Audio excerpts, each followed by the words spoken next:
Nagluto pala ako ngayon ng spaghetti pababa, pataas, pababa, spaghetti pababa, pataas, pababa. Yan yung niluto ko ng mga anak. Yan yung niluto ko ngayon para sa mga anak ko. Gusto sana nila mag-burger, no? Pero tinamad ako magawa eh. Sabi ko bukas na lang dahil wala din akong salad dito sa bahay. Kaya bukas na lang natin sila gagawa ng... Nabili pa naman ako nito, oh. Yan, pang-burger. Pero si Martin, baka burger yung gagawin ko ni Martin. Kasi hindi ko alam kung ano talaga yung lutuin ko ngayon. Yan talaga yung minsan, ano ba, isa sa nagpapastress sa akin ba, ano lutuin ko. Kasi itong mga anak ko, dito kumakain lahat din sa mga arte ba. Ito lang sa Michelle kay kumakain to. Basta hindi lang baboy. Oh, Fiona here. Arte, lalo to si Fiona. Nako, ang arte nito. Fiona here. Sure yung... Tapos hindi na ako nagluto ng aking pagkain dahil meron tayong sinigang na natira kahapon, yun yung kinain ko. Meron pa natira din. Bukas na naman ulit kakainin. At may bahaw din natira kanina. Kunti na yung kanin. Hindi na ako nagluto ulit kay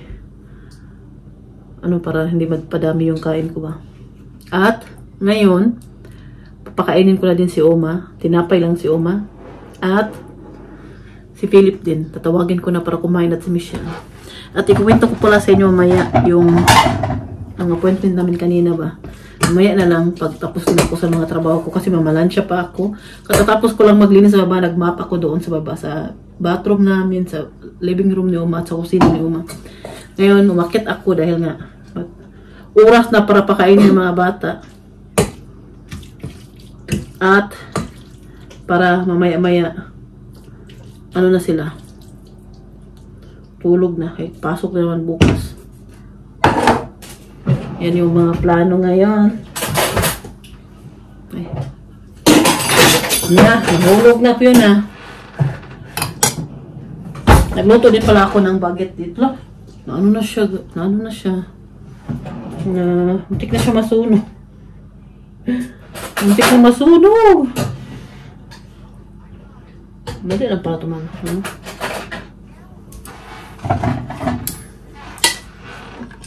Ayan natin ating aking mga anak.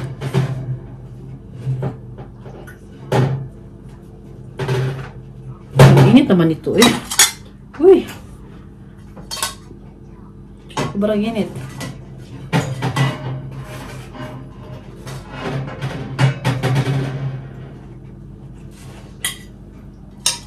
Ayan oh. Baguette. Oh, diba? Sobrang init pa. Katatapos lang. Binili ko yan para kay Philip. Si Philip gustong-gusto yan. At si Michelle din. So, ito yung partner nila sa kanilang spaghetti. Baguette na meron siyang croita, buta sa loob. Meron siyang butter sa loob.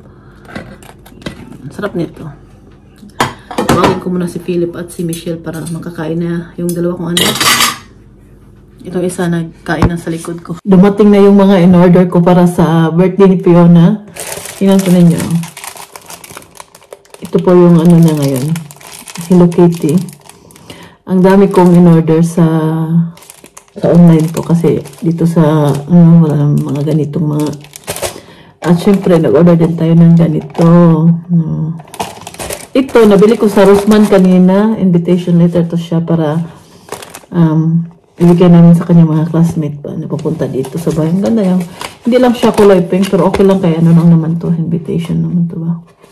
Hindi naman natin to i-display sa lamisa. Kasama nitong mga, ganyan siya oh. Yan. Kasing kulay pa ng suot ko ngayon. Kulay red at white. Ito siya. Ang ganda, ang cute lang. Ito may sulat yung mga anong oras, anong address, at kailan. Nabili ko to siya sa Rossmann. Sa Rossmann, meron din silang Hello Kitty na yung paper plate ba? At saka ito, serviette. Pero kulay, ganitong kulay. Red, ito yung style niya. Design niya. At nag-order din ako ng balloon. Ano to siya? Hello Kitty. Ito siya na. Balloon malaki to. Kasing laki ata ito ni Fiona. Hindi ko sigurado kung tama ba to. Ito ba? Yun. At meron din dito, ito din ay Hello Kitty din to siya, set din to siya, balloon din to. Saka ko na lang sa inyo ipapakita pag nagdekorasyon na ako dahil kung tatanggalin ko dito, no? Baka ano pa to ba?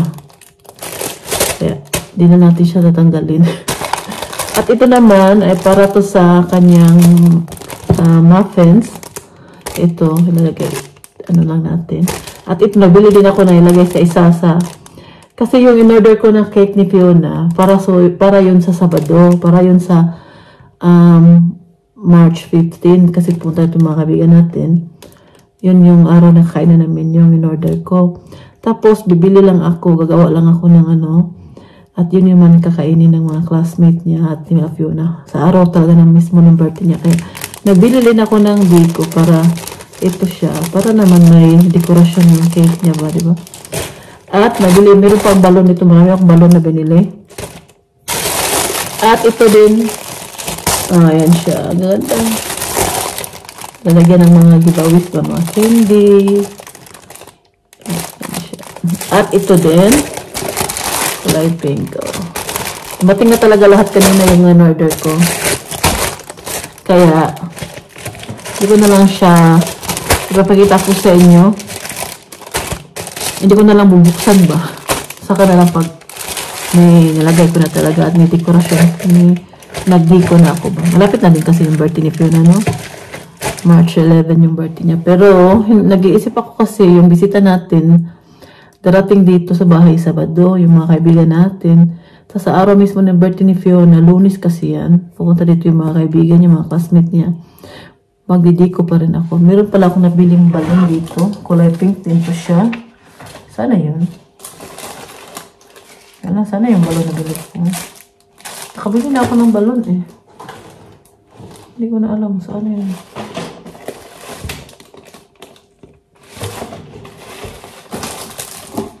Kasi ako inalagay yung balon. Oy, balon na ano ba? Number 9. Excited na po talaga ako ba sa birthday ni Fiona na mag-dekorasyon dito sa bahay. Yan po talaga isa sa hilig ko yung mga may okasyon. Gusto ko mag-deco ba? Kahit hindi naman siya maganda yung dekorasyon ko. No? Para sa akin yan, ang isa na napapasaya sa akin ba? Ngayon naman, pupunta ako dito sa, ano natin, sa ano ba, sa dishwasher ba dahil meron akong nilagay kanina na ano dyan. Tapos na. Kaya, atin nang kukunin.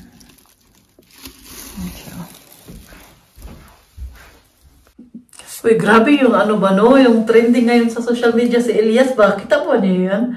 Ang galing niya, sumayaw ko na yun.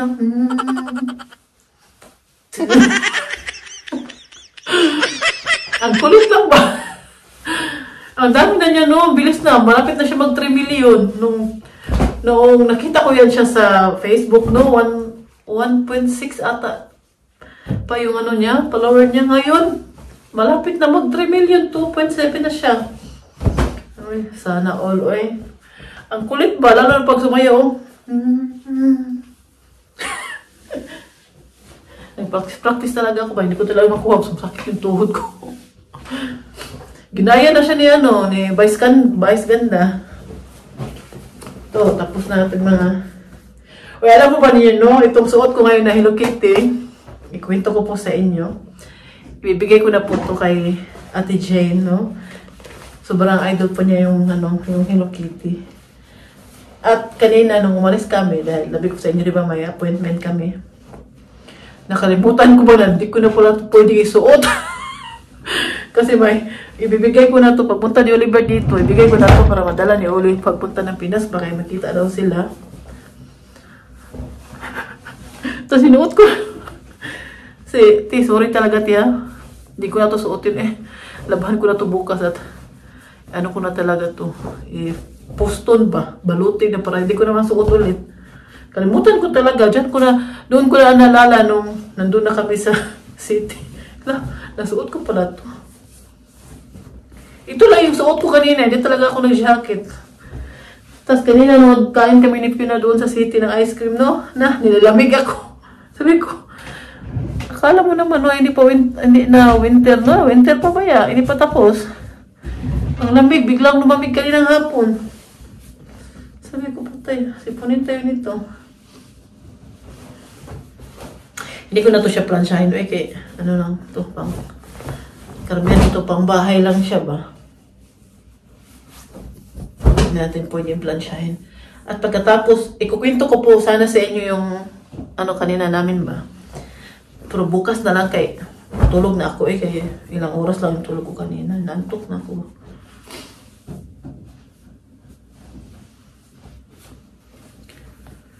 Kaya tapusin ko lang to at magbihis ng pantulog. Matulog-tulog na din si Mami Rose Kaya para may lakas tayo bukas sa bagong araw. Alam mo naman ba yung trabaho natin dito, no? Dami nating trabaho. Alam po ninyo, no? Yung dryer, nakakasira siya ng mga damit. Tingnan po yung towel namin, natatanggal siya, pati yung mga damit minsan. Kaya hindi ko po talaga gusto minsan yung dryer ba. Kaya wala tayong magawa pag winter dito man. Hindi man pwede magamit ng dryer. Kaya yung mga damit ko na pang ito siya, hindi ko nilagay sa dryer. Yan na, nisisampay ko lang doon sa baba. Kaya dali masira. Lalo na pag palagi mo nilalagay sa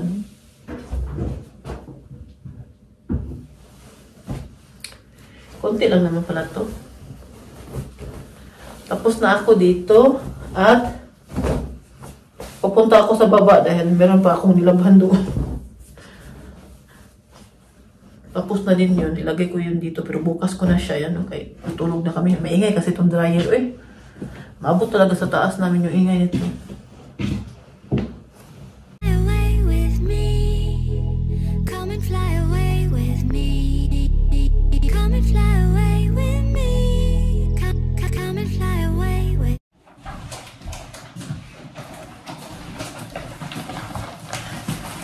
Nasa bahay na ako. Ang bigat po itong dala ko dahil nagbili ako ng diaper ni Uma at dinamihan ko na. Kasi pag marami, mas ano ka talaga ba? Kasi yung binili ko, 3. Tapos may binili pa akong iba. Tapos yung babayaran ko, 44 euro. Tapos meron akong 10%. So nabayaran ko, 39 plus na lang. Hindi tayo mano, no? Kahit 5 euro, 4 euro, okay na din yan. Maka-discount tayo ba? Yung diaper ni Oma. Tatlo yung binili ko dahil ka doon sa kwarto niya.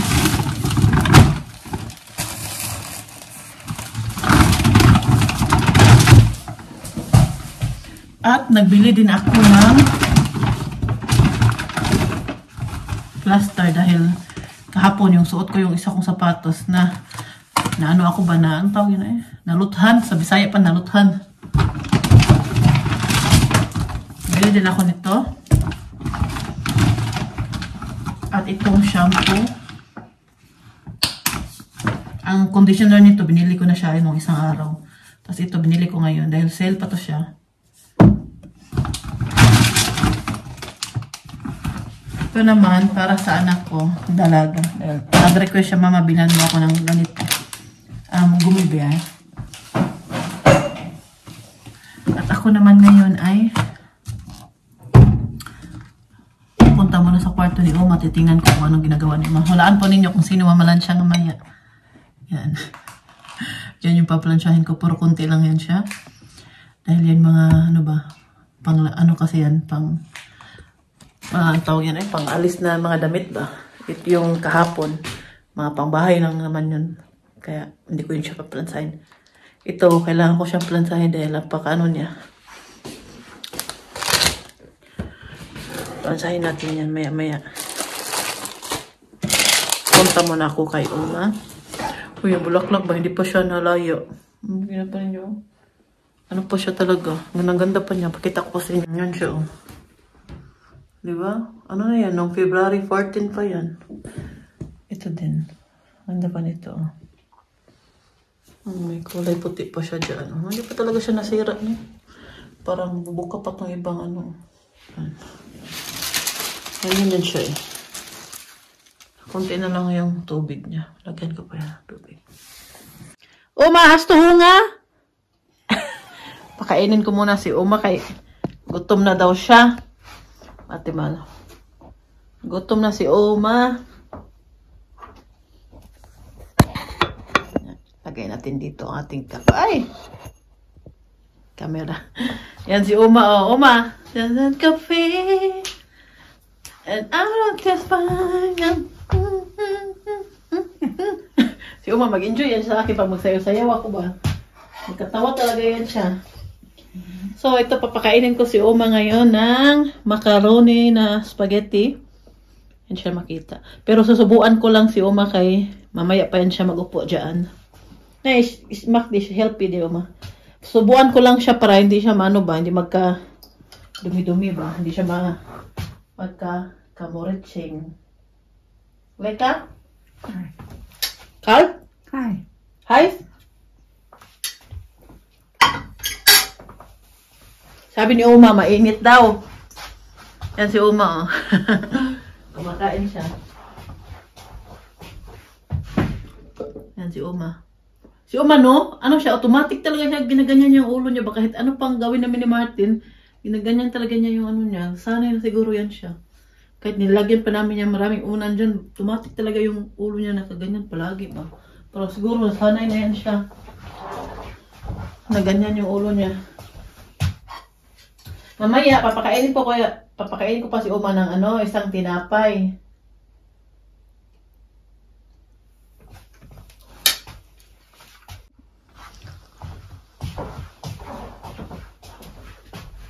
Nagluto kasi ako ng macaroni, kaya binigyan ko siya. Tinanong ko kung gusto niya, gusto daw niya, kaya pinakain ko. Para naman mabusog si Uma Elizabeth. Uma Elizabeth. Pure usog yan si Uma kumain. Ay, basta wala lang naramdaman sa katawan ba. Yung maganda lang yung ano niya. Ay! Lagyan ko siya ng headband. Saan na yung headband niya? Push tayo natin sa harap.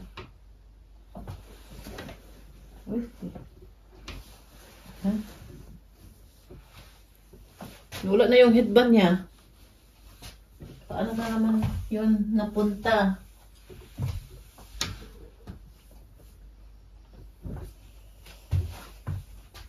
Lagyan natin si Uma nito para hindi siya madumihan.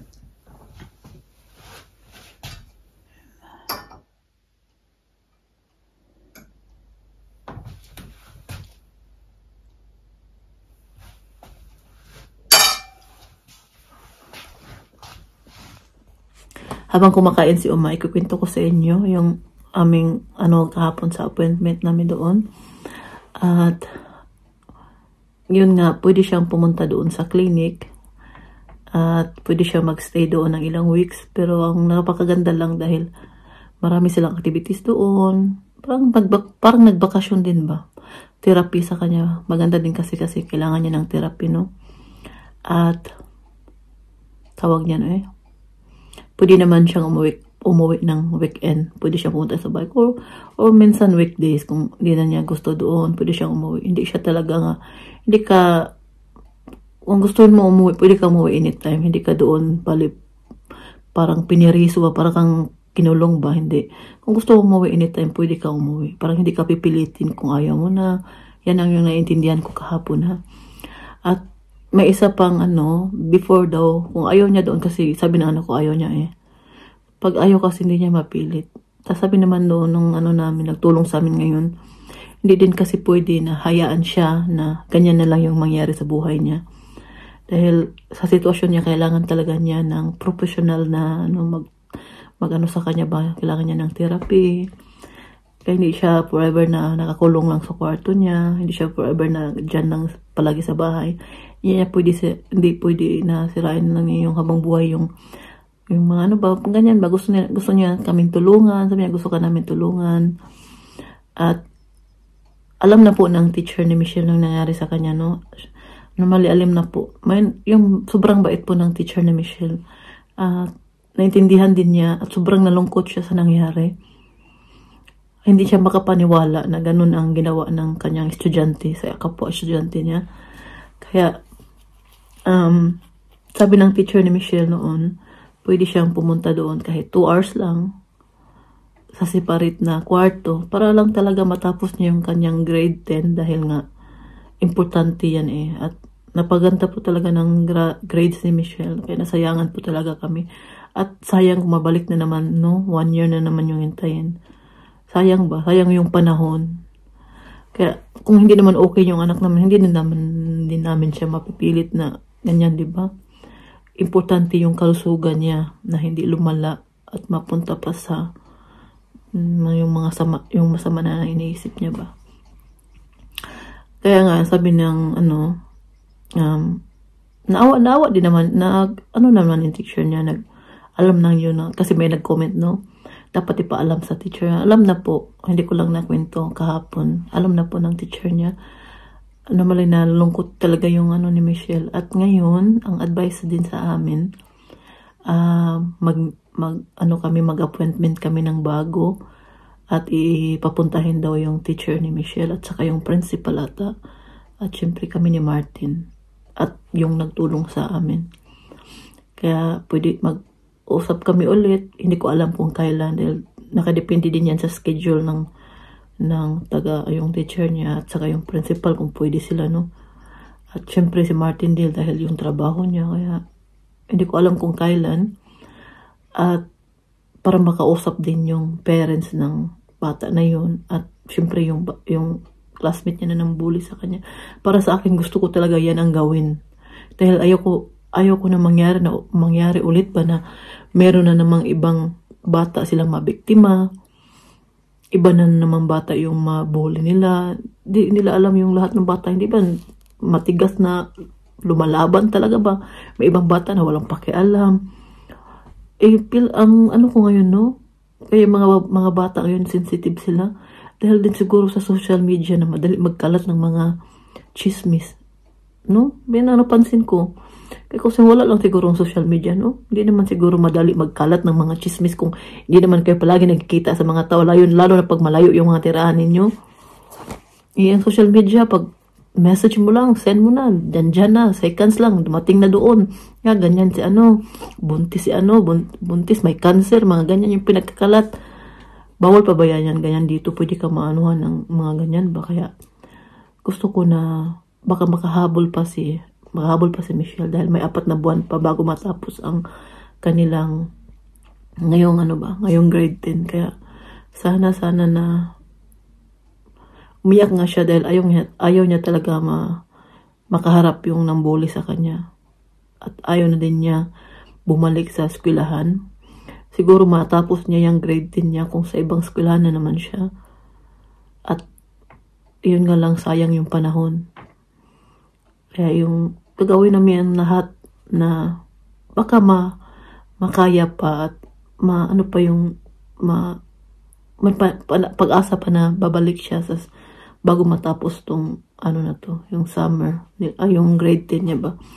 Kaya sobrang lungkot ko dahil ganyan yung nangyari sa anak ko. Hindi na namin alam kung ano yung gagawin namin. Yung parang nag-usap kami sa kusina namin, nakaupo kami noon. Hindi na namin alam kung anong gawin namin. Pati siya, sabi niya, hindi ko na din alam kasi kung nakadepende din kasi sa anak namin kung ayaw niya, wala kami magawa, diba? Hindi naman pwede namin pilitin. Kaya yan yung malaking pag-alala namin sa kanya. Ay, Ginoo ko. Hindi ko akalain na maganyan na yung anak ko ba dahil nung elementary pa yan, nung nasa kindergarten pa yan, napaka-active po ni Michelle. Maraming kaibigan, napaka-friendly, walang kaaway. Kahit sa elementary pa yan siya, wala talaga siyang kaaway. Nag-start lang po talaga yan lahat nung yung grade 6 na ata yun siya. Yung grade 5 ba yun siya na-start na bull. Yung time ng corona, yun yung time na nabula siya. Tapos palagi pa siyang pinagsasabihan kasi nga singkit, akala may Asian siya, palagi siyang binubuli dahil sa corona. Paling nag-abot-abot yung lahat ba, yung mga pambubuli sa kanya. Tapos sa mga schoolmates din niya, kaya yan yung rason kung bakit siya nilipat ng eskwelahan dito sa malapit sa amin. Yan ang advice ng doktor eh. Okay, nung grade 7 siya, grade 8, okay siya nung grade 9, nung matatapos na yung grade 9, doon nag-start na talaga lahat na hindi na siya okay. Doon ko na napapansin ba na may something na naman na nangyari na Kasi napapansin ko na naman sa ugali niya, sa kilos niya. Hindi kasi nga siya nagsasabi sa amin. Kaya kasi ayaw niya kasi alam niya yan na pag ako ganyan, hindi ko pinahihintay ng umaga yan. Pupuntahan ko talaga yung eskwelahan. Katulad nung isang beses si Philip, pauwi na siya. May mga bata daw nagtambay sa labas. Mga schoolmates din ata niya yan. Hindi ko alam kung na-share ko sa inyo to. Niyaya siya na magsuntukan daw sila. Sabi ni Philip na ayaw niya. Sabi ko naman kay Philip, sinong bata ba yun? Sabi ko kanina, mga schoolmates daw niya. Hindi naman daw niya classmate. Hindi din niya kilala yung mga pangalan. Pero yung mga mukha lang ba dahil nga sa isang eskwelahan sila. Sabi ko sa kanya, bukas, antayin talaga kita sa labas. Pupuntahan kita sa eskwelahan. Antayin kita sa labas kasi baka ulitin nila yun, nayayain ka na naman na magsuntukan. Tas pagtripan ka ba? Takot ako baka may simba ko lang. Iba talaga yung isip ko minsan. Kaya sabi ko, pupuntahan kita bukas doon sa eskwelahan. Antayin kita sa labas. Sa labas lang ako maghintay para lang talaga na masigurado ko na wala mangyari sa anak ko ba. Sabi ko, ano may nangyari sa mga bata ngayon? Para bang, yung mga anak ko, tinuturuan ko talaga yan na hindi magganyan ba? Hindi magsalita ng mga masama sa ikopwa, mga bata, mga schoolmates nila, classmates nila.